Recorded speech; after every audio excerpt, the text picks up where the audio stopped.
So go. Should sexual education be taught in the schools? It is my belief as a future health educator that sexual education should be included in our everyday curriculum.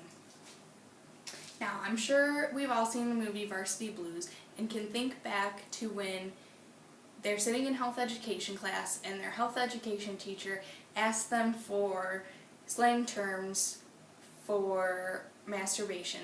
And one of the main characters, Mox, raises his hand and gives a whole plethora of slang terms, and the whole class starts laughing and goes crazy. Now, I know that we want to avoid scenes like this in our classes, however, we need to be having real conversations with our kids about sex. So, in the last 20 years, we've made many strides in health and sexual education, and so having said that, it just blows my mind that we're even having a debate about having sexual education included in the schools.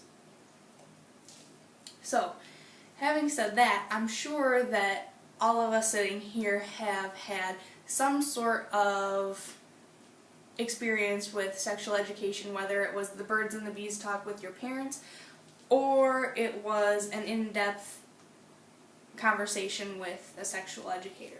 We've had something, some sort of experience somewhere. The other day I read a New York Times article that talked about the children in New York having to be required to have a sexual education class before they graduate. I think that is so awesome, and that's my wish for every child in America to have the same privilege. So today we're going to be talking about the fact that sexual education can be taboo, it's possibly feared, and religion, although it's a wonderful institution, might be hindering the education that we are receiving. So, having said that, I would like to begin with sexual education's reputation and the fear that it brings. People often remember the chats that they had about the birds and the bees, or the awkward classroom setting they might have had if they had a situation where maybe an athletic coach was forced into teaching their sexual education class because nobody else would. They might have been afraid. So, you might have had a negative experience, and we want to wipe that all away. We want to, say that loud and proud that we're here to do it right now and bring in a new regime. So I want to also talk about abstinence-only programs. We now have the factual information to back up the fact that abstinence-only programs don't work. Whether, they're not providing the correct information, we're still ending up with lots of kids who contract STIs and lots of unplanned pregnancies. Also, religious beliefs also hold much water for those who oppose sexual education in schools. And like I said, they're a great institution separately from our education. We need to be mindful that our education isn't hindered by our religion. And religion is a good reason to be skeptical about sexual activity in teens and young adults. But it doesn't mean that because they're sexually educated that they're going to be sexually active.